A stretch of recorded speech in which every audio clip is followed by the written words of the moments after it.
Breakups are hard enough without the added stress of seeing your ex move on with someone else. It creates an added layer of anxiety and stress that feeds into self-deprecating stories that can really hold back our healing process after a breakup. Today, I'm going to show you how to consciously uncouple from every layer in the breakup container. And if you're the one that's been rejected, I'll show you how to heal the deep abandonment wound in this context. Now, stick around to the very end of the video because I'll give you specific steps to heal each aspect of the breakup container and some of the aspects you might not even be aware of. And if you're new to this channel, welcome. My name is Amy and I help women who struggle with insecure attachment and anxiety in relationships to become aware of their own self-worth and heal the wounds at play so that they can create a fantastic relationship with themselves and with the person that they really deserve. And if you want more content on this topic, please make sure to subscribe to this channel and click the bell button because I'm posting new lessons like this every week.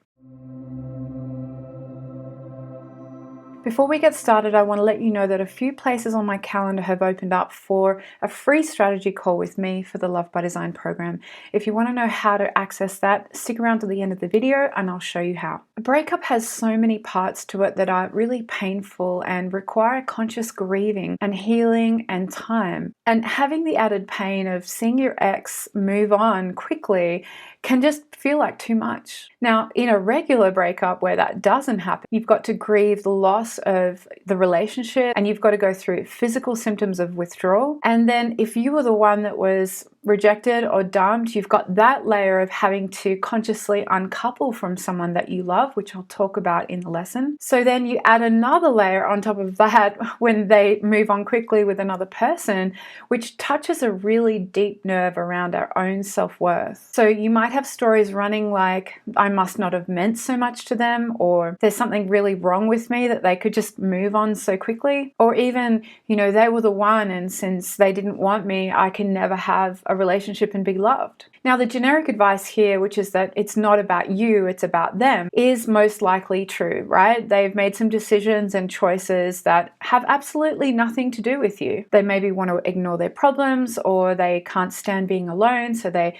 connect with someone on a superficial level really quickly, or they just want to distract themselves with a shiny new object. But the chance is that it is a compatibility issue here and both of you can be loved better by someone else. But the rub is that we really personalize rejection in this context, and I know that can be really hard to hear. Now, the reason we make it about us makes sense in an attachment container. We are actually wired for attachment. It's built into our DNA as a species so that we reproduce and can carry on the human race. So when you're in relationship with someone, a deep biological part of you gets intertwined with them and everything flows from there. Physical attachment, emotional attachment, situational attachment, and your identity as a couple. So when you break up and you uncouple, there is so much change that needs to happen on multiple layers. So at the core, the first layer is that you go through physical withdrawal, which is much like withdrawing from any kind of an addiction. It's not addiction, it's attachment, but our body experiences that withdrawal in a similar way. Your emotional body needs to release and reset where it's getting its attachment needs from.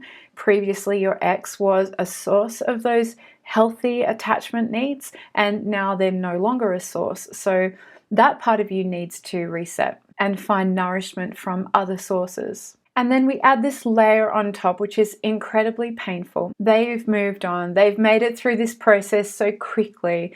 How did they do that so quickly? It must mean something about me. And as I've said, we need to understand that it's not anything to do with us. Our tendency to personalize when there's pain comes from our original attachment blueprint when we were children with our caregivers. If they weren't there for us, we personalized it and made it about us. But the bottom line is their story is no longer about us anymore. So we need to learn how to cut these physical and emotional and energetic cords and feel deeply in our body then that what they do or who they see or whatever the path or direction of their future has absolutely no bearing on us, on our worth, or any part of who we are. We are truly uncoupled. Now, let me know in the comments below what your experience around breakups have been. Does this concept of the layers land for you and help you understand the complexities of what's at play when we do have to go through a breakup, even when our ex-partner isn't moving on with someone else. So in order to cope with your ex moving on and whatever they happen to be doing, and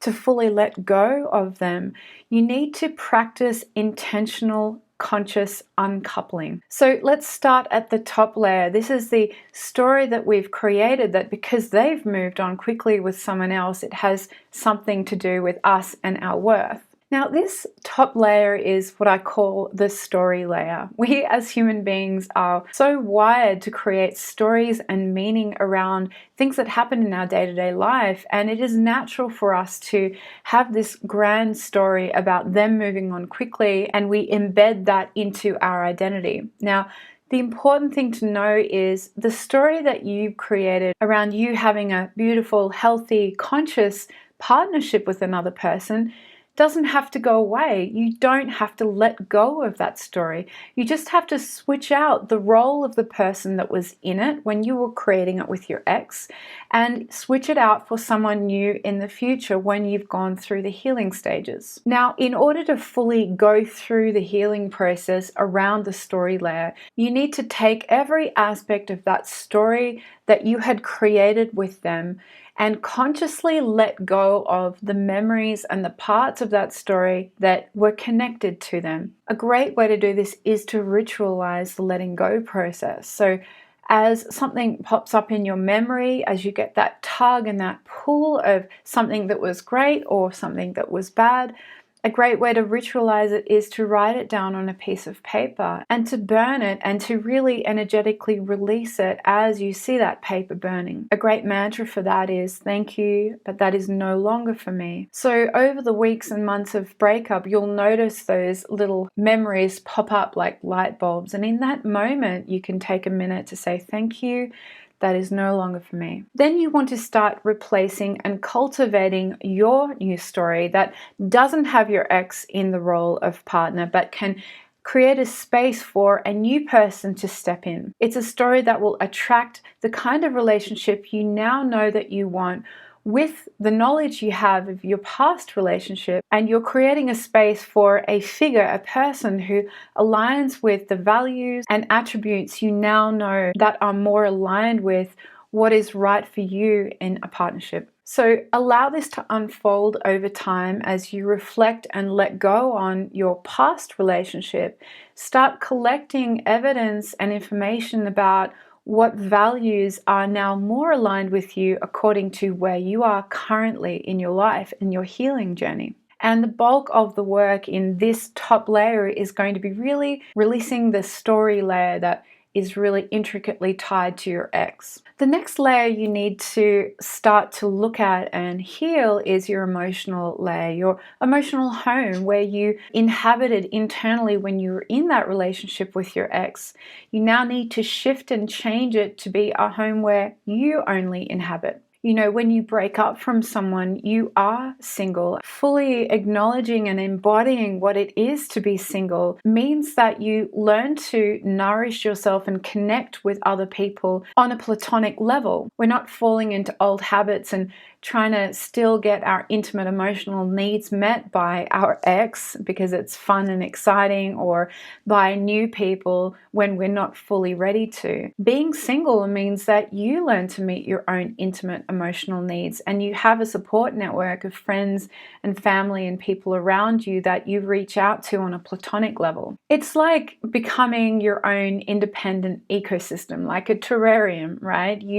You go from a partnership where there's this beautiful co-creation, and it now shifts to being just you, an independent ecosystem. Owning your identity as a single person is a real initiation that our society and culture doesn't really teach us when we leave home and we leave our family and we become single, independent young adults. But that's the identity we need to cultivate and get back to when we leave a relationship. So a great way to kind of start creating that identity, if you've never done it before, is to recall the moments and times in your life where your joy came from you, things that you truly loved, memories, even childhood hobbies or things that just fascinated you when you were younger. Flood your life and your memories with those sacred pieces of you that are tied to simply purely you. And you can even do a timeline of your life that might start from when you were a child to where you are now, and you might be able to pull out pieces of memories and events and things that you did and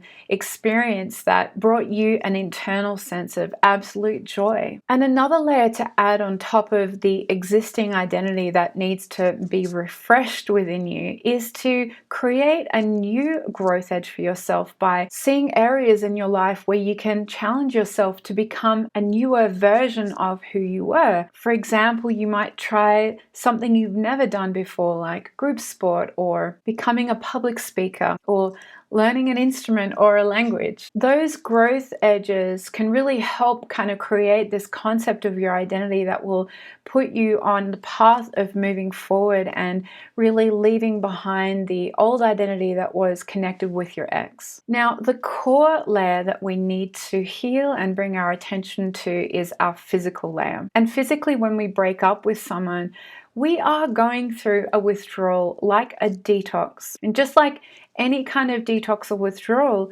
you're going to experience some pretty interesting and extreme physical symptoms like anxiety, fear, depression, irritability, perhaps confusion.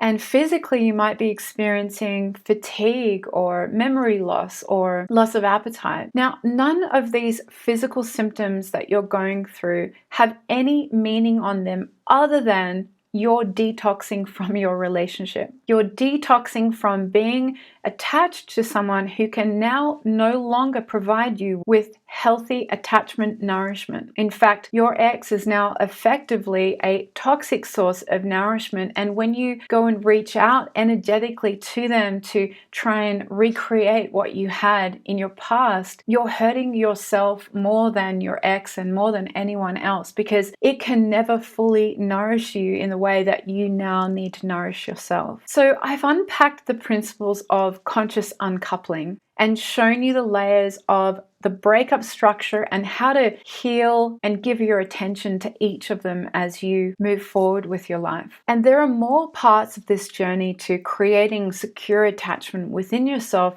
so that you can have a healthy relationship where you do get your attachment needs met. And I have all of that in my free training, the 3 steps to creating a secure relationship. And I'd love you to join me in that at the link below. I also have a free Facebook group.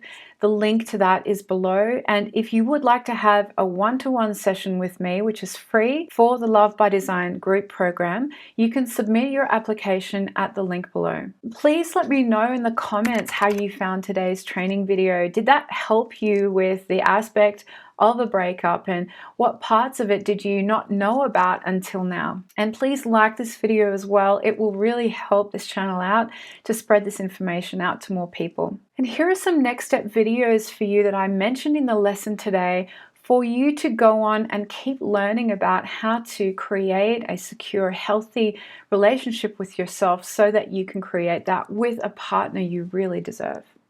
And for now, I will see you in the next video.